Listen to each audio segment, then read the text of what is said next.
Hi, I'm not Bob Vila, and I'm not Steve Thomas. This is not This Old House. This is what we call This Old Ice Shanty. We're going to show you various styles, shapes, and constructions of ice shanties. Of course, they're out here on the ice, and people move them around from time to time. These are up on blocks. A lot of these are up on blocks right now because we've had a thaw, and these fishermen didn't want their shanty to freeze into the new ice.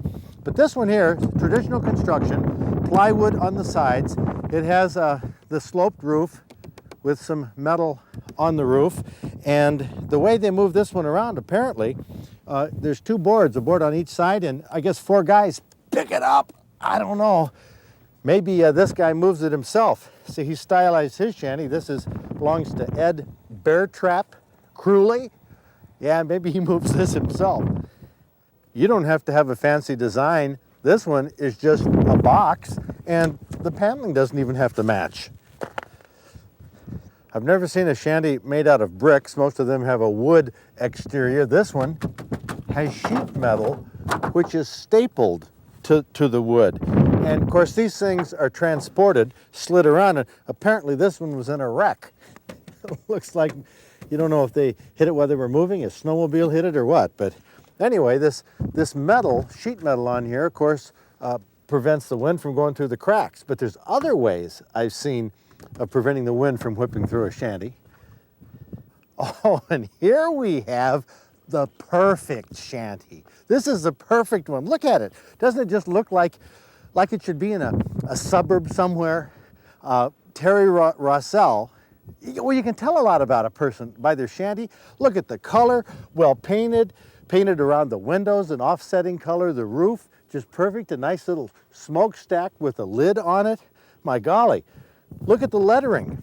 Look at this. This guy is fastidious. I'll bet you he has a wife and 2 kids, a boy and a girl. He comes home with a briefcase into the shanty. I mean, this is terrific. This is really something of pride that a person can have, but there are shanties still of many different sizes, shapes, colors, and models. Now this shanty here seems to be about 4 by 6, and fairly good sized shanty, tall enough that you can stand in it. But the skis, which this guy put on his shanty, are on the wide side, on the 6-foot side. These are Kessel skis. Used to be a good brand, I know, 20 years ago. Don't know if they are now, but you can buy used skis like this for a couple bucks, or maybe just find them in somebody's trash. But he tipped it down on this side, and I guess hooks to the rope and goes. There's a couple things about this shanty that are worth noting. One is it's about a 4 by 6 shanty that has the skis on the narrow side, on the 4-foot side. These are built out here with some blocks, but it has a tow bar, an actual aluminum tow bar here that you can hook to a snowmobile, or I suppose even a car, to slide it around the lake, be 6 foot tall. Now the second thing about this shanty that's pretty cool is it's stylized, not just with the camo painting, but Maddie, you come around here and I'm going to show you what kind of music this guy Steve Redding here listens to. There's the answer. Nuge! Right there. But look at this, he even has some little deer antlers there painted on. So there's a lot you can do in stylizing the modern ice fishing shanty. Now this shanty here has art and architecture. Of course, artwork, we've got the bluegill on the side, identifying one thing the guy likes to fish for. Look, he has a metal roof. Is that plastic? Plastic or metal with some foam in there for insulation. He has on this side a spear and a pike. Here, but look at the architecture, Matt.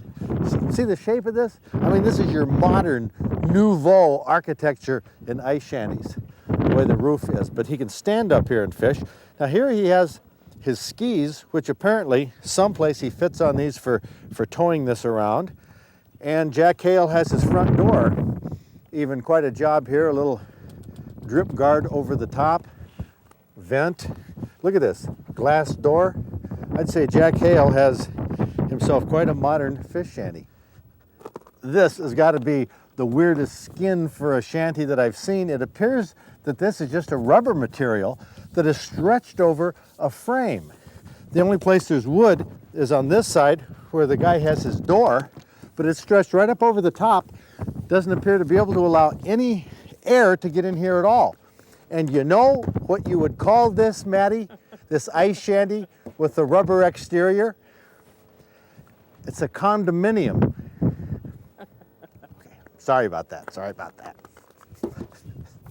Now this is far and away the most artistic job that I've seen on a shanty. You'll see, Matt, when you walk around here, this guy has done quite a job to recreate a forest, as it were. This guy is from Cadillac, M. Hale from Cadillac, and he has a tree painted on the side. And actually, the reason that this is done oftentimes is so snowmobilers coming across the ice can see that there's something here. White shanties are not favored out on the ice because during a whiteout, when the snow is blowing, they might not see it, crash into it.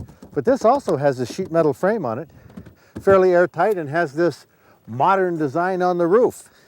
But it doesn't have that rubber covering, so we know it's not a condominium. Hey, I'm not joking about this condominium thing. No, we have one right here.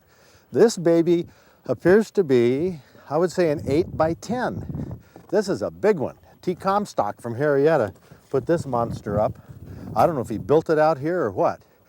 It's almost, oh, you know what it's like? Man, it's like one of these modular homes they take down the road because it's in two parts. It looks like they came out here and put it together. Has a reflector on it. This is for at night when people shine their flashlights, or a snowmobile or a car might be able to see that. But this is a huge one. Probably a spearing shanty, something you can entertain with. But shanties come in all sizes, shapes, styles. Do whatever you want with it. Not everybody, of course, uses a shanty. These guys here just sitting out on the ice, which means that next week we might come back with an episode of This Old Bucket.